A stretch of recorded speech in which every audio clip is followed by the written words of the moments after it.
আমি শ্রদ্ধা জানাচ্ছি। বহুদিন আগেই আমি হোসলার এই সংগঠনের কাজকর্ম সম্বন্ধে শুনেছিলাম। আমি কিন্তু আজকের এই প্রোগ্রামে প্রথম আপনাদের সাথে পরিচয়ের সুযোগ, এই প্রথম কোনো হোসলার প্রোগ্রামে এলাম। আমি হোসলার কাজকর্ম শুনেই আমি হোসলার মেম্বার হয়েছি। 2024-এর ফেব্রুয়ারিতে রিটায়ারমেন্টের পর মেম্বার হয়েছি। আজকে এখানে এসে এইরকম একটা স্বর্গীয় পরিবেশে এতজন মানুষের প্রাণ খোলা গল্প হাসি আমি খুব অনুপ্রাণিত, খুব ভালো লাগছে। তো কিছু বলতে পারি না, মানে বলতে নেই, মাইক হাতে নিলে হাঁটু ঠকঠক করে কাঁপে, হাঁটুগুলো ধরে রাখাই মুশকিল। কিন্তু সবাই কিছু বলছেন, আমার মনে হচ্ছে আমিও কিছু একটু বলি। তো আমার কিছু অনুভব আপনাদের সাথে শেয়ার করব। প্রথম যেটা অনুভব, আমাদের কম্পিউটার তার কিন্তু দুটো পার্ট, একটা হচ্ছে হার্ডওয়্যার, একটা সফটওয়্যার। অর্থাৎ সেই কম্পিউটারটা ভালো চলে যার হার্ডওয়্যারের সাথে সাথে সফটওয়্যারটাও ভালো। এখানে আমরা এই যে ধরুন প্রোগ্রাম করছি, হাসছি, মজা করছি, এটা কি হচ্ছে, আমাদের সফটওয়্যারটা চাঙ্গা হচ্ছে।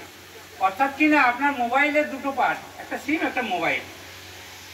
মোবাইলটা বলে খারাপ তা নয়, সিমটাই টাওয়ার ধরছে না। অর্থাৎ আপনার যদি মুডটা খারাপ থাকে আপনার শরীরটাও খারাপ, একটা অন্যের সাথে জুড়ে রয়েছে। আমরা সবাই ABCD পড়েছি, তাই তো? এখন বি আর ডি এর মাঝে একটা অক্ষর আছে, বলুন কে বলতে পারবেন? সি। আচ্ছা, বি মানে কি? B for birth. ডি মানে কি? D for death. জন্মেছেন যিনি, তিনি মরবেন। মাঝে কি আছে? সি। অর্থাৎ সি হচ্ছে চয়েস। আপনি জন্ম এবং মৃত্যুর মাঝে আপনার জীবনটা কেমন কাটাবেন সেটা হচ্ছে চয়েস। অনেক কিছু হতে পারে, আমরা তর্কের খাতিরে সেই জায়গায় যাচ্ছি না। এটা হচ্ছে চয়েস। আপনি কেমন থাকবেন, হাসি খুশি থাকবেন না মন্দ থাকবেন না ভালো থাকবেন। আপনি কিছু করুন নাই করুন, চারটে চিন্তা আপনার মধ্যে কাজ করে সব সময়। আপনি চুপচাপ বসে আছেন, সফটওয়্যার কিন্তু কাজ করছে, তাই তো? তাহলে প্রথম যেটা চিন্তা আমাদের, সেটা হচ্ছে পজিটিভ থটস। আপনি যত যত পজিটিভ হবেন, কারো ভালো চাইবেন, কাউকে আশীর্বাদ করবেন। নিজের ছেলে চাকরি পায়নি, পাশের বাড়ির ছেলেটি চাকরি পেয়েছে, এই যন্ত্রণা কাতর হবেন না। নিজের বৌমাটা ভালো হয়নি, ওর বৌমা ভালো হয়েছে, এর জন্য নিজে যন্ত্রণা পাবেন না, তাকেও শুভ ভাবনা দেবেন। এটা হচ্ছে পজিটিভ থট। তার উল্টো কি? তার উল্টো হচ্ছে নেগেটিভ থট। ও বড্ড বার বেড়েছে, দেখে নেবো, দেখবি ঠাকুর কিন্তু ওর ভালো করবে না। মানে যার জন্য ভাবছেন সে সামনে নেই, আপনি কিন্তু ভেবে যাচ্ছেন, তার বিরুদ্ধে ভেবে যাচ্ছেন। কি হচ্ছেন? আপনি নিজে নিজে ক্ষয় হচ্ছেন। যার প্রতি আপনি রাগ করছেন সে আপনার সামনে নেই। রাগ তো নিজেদের লোকের প্রতি হয়। আমাদের ঘরের লোকরাই তো বেশি কটু কথা বলে, বাইরের লোক কি বলে? আর আমরা বাইরের লোককেও কি কটু কথা বলতে পারি? বলি নিজের লোককেই, ঠিক কি না? আমাদের যত রাগ, যত বিদ্বেষ ঘরের ওই লোকটার জন্য। আমার জীবনে অশান্তি কেন? ওই লোকটা দায়ী, তাই তো? সারাদিন নিজের মনে মনে সাপ সপন্ত করেই চলেছি। তাহলে পজিটিভ থটস, নেগেটিভ থটস, কিছু আছে কমন থটস। বেলা হলো, এবার চান করতে হবে, ভাত খেতে হবে, সময় হলো পূজা করতে হবে, সময়ে ঘরে খাবার দিতে হবে, ঘুমোতে হবে, এটা কমন থট। সবচেয়ে মারাত্মক থটস সেটা হচ্ছে ওয়েস্ট থট। যেটা আপনার হয়ে গেছে, অর্থাৎ অতীত, যেটাকে আপনি পাল্টাতে পারবেন না, আপনি সেখানেই ডুবে আছেন। তাই তো দুটো জায়গা থেকেই সম্বন্ধ এসেছিল, এখানে না হয়ে যদি ওখানে হতো, তাহলে কোথায় আছি আর কোথায় থাকতাম? হয়তো চিন্তাটা, হয়তো এই আর ল্যাঙ্গুয়েজটা যাচ্ছি না, এই মানুষটার সাথে কাটাতে গিয়ে জীবনটা আমার ঝালাপালা হয়ে গেল। অথচ দুই জায়গা থেকেই সম্বন্ধ এসেছিল, বাবা তখন দিলেন না। বা আমি একজনকে পছন্দ করেছিলাম, দেখো সে কত ভালো থাকতাম, কিন্তু বাবা সেটা মেনে নেয়নি। কথা কিনা সেটা কিন্তু আপনার হাতে নেই, আপনার হাতে এক গ্লাস দুধ ছিল, পেটকে পড়ে গেছে, আপনি দুধটা কুড়িয়ে নিতে পারবেন না, তাই সেটার জন্য চিন্তা করে লাভ নাই। আর কি 15% হচ্ছে ফিউচার, তাই তো আমার ছেলেটার কি হবে, আমি চাইনি তবু মেয়েটিকে বিয়ে করে আনলো, তাই তো আমার মেয়েটার কি ভবিষ্যৎ, তাই তো ছেলেটার মাইনেটা কম। অর্থাৎ সে তার নিজের জন্ম, নিজের ভাগ্য নিয়ে জন্মেছে, আপনি চিন্তা করে করে ক্ষয় হচ্ছেন। আমাকে আমার এক বন্ধু বলেছিল যে দেখ ভাই, আমার দুটো ছেলে, আমি তাদের মাছ ধরা শিখিয়ে দিয়েছি, তোরা মাছ ধরার খা, আমি মাছ ধরে তোদের দিতে পারবো না, কারণ আমি মাছ ধরে তোদের জন্য রেখে দিলে সেটা পচে যাবে, আর একদিনে অত মাছ খেতে পারবি না, অর্থাৎ তোরা নিজে রোজগার কর খা। ছেলে মেয়েদের প্রতি আমাদের এটাই ভাবনা, আমাদের এটাই শুভ ভাবনা। আমাদের দায়িত্ব তাদের বড় করা, তাদের মানুষ করা, কিন্তু তাদের কিছু টাকা দিয়ে ভালো রাখা নয়। তারা কি করবে, রেস্টুরেন্টে যাবে, ট্যুরে যাবে, ফ্ল্যাট কিনবে, গাড়ি কিনবে, কেন না ওই পরিশ্রমটা করার জন্য কোনো ঘাম ঝরাতে হয় না। আমার বাবা বলেছিল, আমার বাবা মাঠে চাষ করতেন, যে আমি ছেলেদের লেখাপড়া শিখবো, তোরা তোদেরটা কর, আমাকে কিছু দিতে হবে না, কিন্তু নিজের পায়ে নিজে দাঁড়া। অহেতুক যদি আমরা তাদের ভাবনা ভেবে টেনশন করি, ভবিষ্যৎটা আমার ছেলে, আমার বৌমা, আমার নাতি, আমার তার নাতি, এত ভাববেন না। কি করবেন, বর্তমানে বাঁচুন, প্রতিদিনের জন্য বাঁচুন। আমরা ABCD শিখলাম, এ হচ্ছে অ্যাওয়ারনেস, সচেতন থাকুন। আমি কি করছি, কি খাচ্ছি, যখন খাচ্ছি তখন আর টিভিটা দেখবেন না, খাবারটার দিকে নজর দিন। যে কাজটা করছেন সেটা ভালো করে করুন, আপনার কনফিডেন্স লেভেলটা বাড়বে। আপনি খাচ্ছেন, নজরটা আপনার টিভির দিকে, সেখানে হয়তো কোনো ভায়োলেন্সের দৃশ্য হচ্ছে, খাবারটা দেখছেন না, এটা সায়েন্স। খাবারটা যদি দেখেন, সেটার দিকে দৃষ্টি দেন, তাহলে সেই খাবারটা দেখলে আপনার জিভে জল আসবে, খাবারটা আপনার হজম হবে। তাহলে ABCD শিখলাম। E for exercise, any type of exercise করুন। আমি নিজে করি, আজকে এখানে আসার আগে বাগানে আমি 2 ঘন্টা কাজ করেছি। কিছু না কিছু কাজের মধ্যে থাকুন। দাদাদের বলবো, নিজের চাটা নিজেই করে নিন, নিজের জলের গ্লাসটা নিজেই গড়িয়ে নিন। কাজের মধ্যে থাকলে আমরা ভালো থাকবো। আমার স্ত্রী নেই, আজকে 1 মাস বাপের বাড়ি গেছে, আমি একদিনও হোটেলে খাইনি, ইয়েস, একদিনও না, নিজের হাতে নিজে রান্না করে খাই। একদিনও বাজারের রুটি কেনা খাবার আমি খাইনি, নিজের রুটিটা আমি নিজে বানাই। ইয়েস, আমরা চাই না চাই, খাবার হচ্ছে 3টে টাইপ, ভ্যারাইটি, 3টে তার ভ্যারাইটি। একটা হচ্ছে যে কোনো মঠ মন্দির মিশনে যে খাবারটা আমরা খাই, সেটা কি শুদ্ধ খাবার। আপনারা জানি না কতজন রামকৃষ্ণ মিশনে গেছেন, তারাও গেছেন, একটু হাত তুলুন না। রামকৃষ্ণ মিশন, সারদামা জয়রামবাটি মিশন, ওইখানে আমার অরিজিনাল বাড়ি। ওইখানে যে খাবারটা দেয়া হয়, সাদা ডাল ভাত সবজি, কিন্তু বলুন তো, ওই খাবারটা খেয়ে কারো পেটের গোলমাল হয়েছে, ওই খাবারটা খেতে কারো খারাপ লেগেছে? তাহলে মন্দিরে প্রসাদে যে ঠাকুরটা আমরা দেবতাকে দিয়ে খাই, সে খাবারটা হচ্ছে বিশুদ্ধ খাবার। মা যেটা রান্না করে দেন, মায়ের রান্না খাবার। ছেলে বিদেশে আছে, 5 স্টার হোটেলে খাবার খাচ্ছে, কিন্তু মায়ের হাতে ঝিঙা পোস্তটা খুব মনে পড়ছে তার। কেন না, মায়ের মধ্যে খাবারটা স্নেহ আছে। আপনাদের তারও মনের মতো লোককে নিয়ে ঘর করা হয়নি, কিন্তু খাবারটা যখন বেড়ে দেন, তখন তো সবাই আপনারা মা, তার স্ত্রী নয় মা। কেন না, এই খাবারটা খেয়ে উনি সুস্থ থাকবেন। আর আমরা যেটা বাজারে কিনে খাই, আজকে কলেজ রোড ফুড স্ট্রিট হয়ে গেছে, ডাক্তাররা বলছে এত যদি বাইরের খাবার খায়, কত আমরা মেডিসিন দেব। বাজারের খাবার যেটা খুব মুখরোচক, যেটা খুব সুস্বাদু, সেটা খাবো না আমরা কেউ। সেটার মধ্যে ব্যবসায়িক চিন্তা, সেটা শরীরের পক্ষে কিন্তু উপযোগী নয়, এটা আমার অনুভব। আপনারা খেতেই পারেন। ছোট আমরা ফুচকা ভালোবাসি, আপনি কে বলার মশাই? আপনার ভালো লাগে না, আপনি খাবেন না, আমি খাবো, আমার মেয়ে জামাই খাবে, আমার ছেলে বৌমা খাবে, তো আপনার বলার কি? এবার বলি আর 2-1টি কথা, সেটা হচ্ছে আপনি কেমন, আপনি যেমন ভাবছেন। এখানের আপনি আর বাড়িতে দাদার সাথে আপনি কি একই নয়? তার মানে কি, আপনি যখন ভেতরে ভেতরে কিছু ভালো ভাবনা রাখছেন, হাসি খুশি ভাবনা রাখছেন, আপনার মুখে এসেছে ইন্ডেক্স অফ মাইন্ড, আপনার মনের মধ্যে তার ছাপ পড়ছে। আর আপনার যেন ভেতরে ভেতরে রাগ আছে, মুখে কিছু বলছেন না, সকাল থেকে আজ বাক্যালাপ হয়নি। সবারই অভিজ্ঞতা আছে, আমাদেরও আছে, আপনাদেরও আছে। তাহলে কিন্তু আপনি কিছু বলুন নাই বলুন, ওই ভাইব্রেশনটা যাচ্ছে, ওই ভাইব্রেশনটা যাচ্ছে। তাহলে আমরা যারা বয়স্ক হয়ে গেছি, অর্থাৎ কিনা আমাদের ওই এবার এক্সট্রা বোনাস বয়সগুলো পাচ্ছি, অর্থাৎ কিনা সিলেবাস সারা হয়ে গেছে, আমরা সবার মধ্যে শুভ ভাবনা রাখবো। একটা ছোট গল্প বলি, আপনি যেমন ভাববেন তেমন হবে। কিরকম? একবার একটা পথিক আর একটা মাঠের ভেতর দিয়ে যাচ্ছে, অনেক দূরে রাস্তা, মেয়ের বাড়ি যাবে।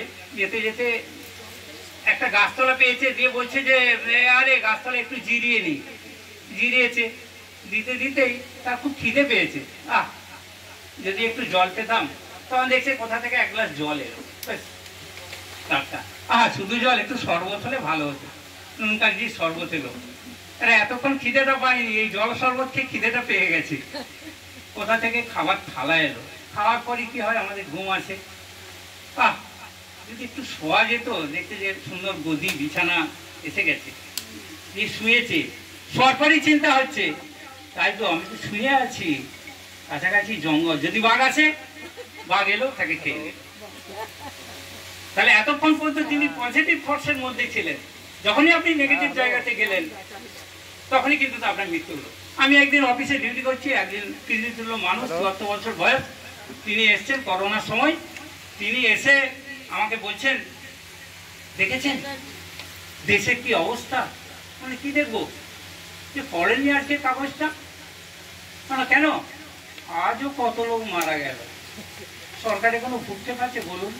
এই যে করোনা হচ্ছে, সরকারের দায়িত্বটা কি? কাকু আপনার বয়স কত? 74। এসব চিন্তা করে মন খারাপ করবেন না, এখনো হয়নি। আপনি নিজে ভালো থাকুন। আর প্লিজ, আমি পড়িনি, আপনাদেরও রিকোয়েস্ট, সকালবেলা খবরের কাগজগুলো পড়বেন না। বিশ্বাস করুন, ওতে একটাও ভালো খবর থাকে না। যত যত নেগেটিভ খবর, ওগুলোকে ওরা হাইলাইট করে। কোন ট্যাক্সি চালক গরিব বাবা মেয়ের বিয়ের গয়না নিয়ে যাচ্ছিল, সেটা রয়ে গেছে, বিয়ে বাড়িতে ফেরত দিয়েছে, সেটা 3 নম্বর পাতায় খবর হয়। কে কে চুরি করেছে, কোথায় কোন বাচ্চার উপরে অত্যাচার হয়েছে, দেখুন সেগুলো সব হেডলাইন একদম। আপনি বলে কি ভাই, তুমি এসে বড় বড় জ্ঞানের কথা বলছো, খবরের কাগজ ছাড়া আমার চাই জ্বলে না। আপনি চা খান, ভালো কিছু গান শুনুন, ভালো কিছু পড়ুন, যেটা আপনাকে সারাদিন এনার্জি দেবে। লাস্ট অফ অল জাস্ট একটা গল্প বলে আমি শেষ করব। সেটা হচ্ছে, যেটা আমি বলছিলাম, যে আমাদের যদি সফটওয়্যারটা ঠিক থাকে, তাহলে আমাদের হার্ডওয়্যারটা কাজ করবে। তো একটা গল্প বলি, সেটা হচ্ছে, আপনারা তো জানেন এভারেস্টের চূড়ায় সবচেয়ে প্রথম কে উঠেছিলেন বলুন? তেনজিং নোরগে, তার সাথে ছিল এডমন্ড হিলারি, তাই তো? হ্যাঁ, এটা আমরা সবাই জানি। গল্পটা হচ্ছে এই পাহাড় চড়া নিয়ে। তাই তেনজিং নোরগে যে প্রথম পাহাড়ে চড়েছিলেন, তার আগেও কিন্তু অনেকবার চেষ্টা করেছেন, তিনি কিন্তু সাকসেসফুল হননি। কেমন? তিনি সাকসেসফুল হননি, তা সত্ত্বেও ওখানকার একটা স্থানীয় ক্লাব তাকে ডেকেছে যে আপনি আসুন, আপনাকে আমরা দেবো, কি বলে, সে কি, আমি তো এখন পাহাড়ের চূড়াতেই উঠতে পারিনি। বলছে, আপনি আমাদের এলাকার সেই বিশেষ ব্যক্তি, যিনি প্রথম ভেবেছেন যে এভারেস্টের চূড়াতে উঠা যায়। এই ভাবনার জন্য আপনাকে আমরা প্রাইজ দেব। তো তাকে দেওয়া হয়েছে, মালা টালা দেওয়া হয়েছে, মানপত্র দেওয়া হয়েছে, উত্তরীয় দেওয়া হয়েছে, বড় মিষ্টির প্যাকেটও দেওয়া হয়েছে। দেওয়ার পর বলছে, মিস্টার নোরগে, আমাদের সব নতুন জেনারেশন, ইয়ং জেনারেশন ছেলেমেয়েরা এসছে, আপনি এদের জন্য কিছু বলুন। তো দিয়ে ওই যেখানটাতে ওনাকে বলার জন্য ডাকা হয়েছিল, সেখানে একটা চিত্র আছে, যে চিত্রতে আমরা পর্বতারোহীর ছবি দেখেছি। এই পিঠে থাকে, জুতো, ড্রেস টেস, মুখে মাস্ক, জলের বোতল, অক্সিজেন সব নিয়ে যাচ্ছে, এরকম একটা ছবি। তো সেই ছবিটা দেখে উনি বলছেন যে, Everest, you have reached to the top of your limit, অর্থাৎ কিনা এবারে তুমি তোমার সর্বোচ্চ সীমায় পৌঁছে গেছো, but I am still now going, one day I will defeat you. অর্থাৎ কিনা আমি কিন্তু এখনো বাড়ছি, একদিন আসবে যেদিন আমি কিন্তু তোমাকে পরাজিত করবই। তো আমরা জানি তার সেই স্বপ্ন, তার সেই ভাবনা, তার সেই ইচ্ছা শেষ মতো সাকার রূপ হয়েছিল। আমরাও নিজেরাও আমাদের বাস্তবিক জীবনে দেখেছি যে আমরা আমাদের ছেলে মেয়েদের জন্য, আমাদের জীবনের জন্য আমরা যেটা চেষ্টা করেছি। আমি খুব গ্রামের ছেলে, সকালবেলা হলেই মাঠে যেতাম, কোদাল ধরা, লাঙল চালানো হাত, গরিব ঘরের ছেলে, মাথায় করে সবজি নিয়ে বাজারে বিক্রি করতাম। কিন্তু আমি স্বপ্ন দেখতাম একদিন ব্যাগ হাতে আমিই বাজার করব, সবজি নিয়ে বিক্রি করতে নয়, সবজি কিনতে যাব, ওই বাবুদের মতো চেয়ারে বসে আমি চাকরি করব। ঈশ্বরের আশীর্বাদ, আপনাদের সবার আশীর্বাদ, বিষ্ণুপুর শহরের বুকে 40 বছর আমি সেবা দিয়েছি। বিএসএনএল আমি কাজ করতাম, সবাই আমার আপনজন, অনেকেই পরিচিত আছেন, অনেকেই বন্ধু বান্ধব আছেন। তো আমি এটাই স্বপ্ন দেখেছিলাম। আমি স্বপ্ন দেখিনি অফিসার হব, বড় বাংলো হবে, বড় গাড়ি হবে, বাড়ি হবে, আমি একটা চাকরি করব। এই স্বপ্ন নিয়ে আমি মাত্র 19 বছর বয়সে চাকরি ঢুকি। 41 বছর চাকরি করার পর আমি আজকে রিটায়ার করে আপনাদের সামনে আসার সুযোগ পেয়েছি। যাই হোক, যে গল্পটা বলছিলাম, তো তিনি স্বপ্ন দেখেছিলেন যে একজন ভারতীয় হিসেবে, ভারতবাসী হিসেবে আমি ভারতের মুখ সারা বিশ্বে উজ্জ্বল করব। আমি সেই প্রথম ব্যক্তি যিনি কিনা এভারেস্টের চূড়ায় উঠবেন। তিনি কিন্তু পেরেছিলেন, আমরা জানি তার সেই স্বপ্ন সার্থক হয়েছিল।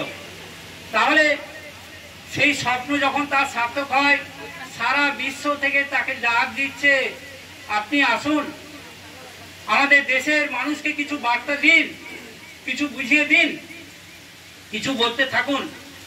তো তিনি সেদিন বলেছিলেন যে আমি সারা বিশ্ব ঘুরবো, কিন্তু প্রথম ঘুরবো আমার গ্রামের, আমার সেই ছোট্ট পাড়ার সেই ক্লাবটিতে, যারা কিনা আমি যেদিন হেরে গেছিলাম, যেদিন আমি পারিনি, সেদিনও কিন্তু তারা আমার পাশে ছিল। তিনি গেছেন, সেদিন আনন্দের হলরোল বয়ে যাচ্ছে, সারা এলাকা তেনজিং নোরগের ছবি দিয়ে ঢেকে ফেলা হয়েছে, আর সবাই খুব উৎসাহী। তিনি গেছেন, আর হাততালি, করতালি, ঝড় বয়ে যাচ্ছে, তাকে গলায় উত্তরী দেওয়া হয়েছে, ফুলের মালা দেওয়া হয়েছে, অনেক কিছু দেওয়া হয়েছে।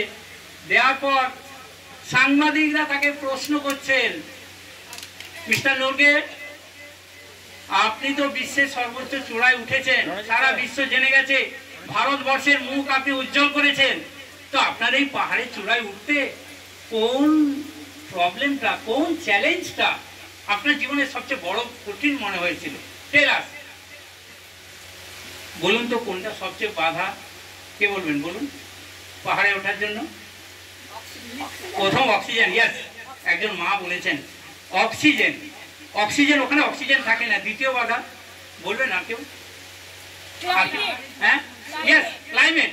প্রতি মুহূর্তে হিমবাহ আসছে, ঝড় ঝঞ্ঝা। তৃতীয় আর কেউ বলবেন, বলুন। পাহাড়ে ওঠার জন্য যেটা সমস্যা, বলুন দাদারা, কেউ বলুন। পাহাড়ে ওঠার সমস্যা কি? হ্যাঁ, ধস। ইয়েস, যে কোনো সময় ধসে কিন্তু তলিয়ে যেতে পারে। তিনটে হলো, চারটে আর কেউ বলবেন, বলুন দাদা। পাহাড়ে ওঠার সমস্যা কি? হ্যাঁ, ফাটল। অনেক সমস্যা আছে, আমরা সবাই জানি। সেটা হচ্ছে অনেক ওজন সঙ্গে নিয়ে যেতে হয়, এটা একটা বিরাট ভয়। হ্যাঁ, দম, নিজের দম, বডির পারফরমেন্স। তারপরে সেখানে যেটা কষ্টকর, সবচেয়ে যেটা কষ্টকর, প্রচুর জীবজন্তুর আক্রমণ থাকে, এই ধরনের মানে অনেক অনেক বাধা আছে, আমরা কম বেশি সবাই সেটা জানি। তো তিনি সেদিন উত্তর দিয়েছিলেন যে আপনারা যা যা সমস্যা বললেন, সব একজন পর্বতারোহী হিসেবে is my part of the game. অর্থাৎ আমরা জীবনে যখন এগোতে চাই, যত যত বাধা আসে, আমি গ্রামের ছেলে, আমি খুব ভালো করে টের পেয়েছি জীবনে বড় হতে গেলে কি কি বাধার সম্মুখীন হতে হয়। সব কিছু আমার পার্ট অফ দ্য গেম। আমার কাছে সবচেয়ে বড় বাধা ছিল আমি নিজেকে নিজে প্রোগ্রামিং করা। Yes, I can do. যেদিন আমি নিজেকে নিজে বাড়িতে সারাদিন প্রোগ্রাম করলাম, ইয়েস আই ক্যান ডু, এই বিশ্বে, এই ভারতবর্ষে যদি কেউ পেরে থাকে, পারতে পারে, সেটা আমি, ইয়েস আই ক্যান ডু, আমি পারবো, আমি পারবো, আমি পারবো, আমি পারবো। যেদিন আমি ভেবেছিলাম তারপর দিনই সর্বোচ্চ শক্তি হয়ে উঠেছিলাম। সেই জন্যই আজকে আমরা সবাই আছি, আই নয় উই, আমরা সবাই একবার একসাথে বলি yes we can do, yes we can do, yes we can do. আমরা জীবনের সব বাধা বিপত্তি কাটিয়ে নিজেদের শরীর স্বাস্থ্য সব কিছু নিয়ে সমাজের জন্য দাদারা যে বিভিন্ন প্রোগ্রাম নিয়েছেন, ভ্যারাইটিস প্রোগ্রাম, যেগুলো আমি হোসলার মেম্বার না হয়েও, মানে হোসলার সাথে সক্রিয়ভাবে যুক্ত না হয়েও আমি মেম্বার হয়েছি, যে আপনারা এত বড় করে ভাবছেন, আমি আপনাদের মেম্বার। এই প্রথম আসলাম। আপনারা সবাই মনের মধ্যে স্বপ্ন রাখুন, ইয়েস উই ক্যান ডু।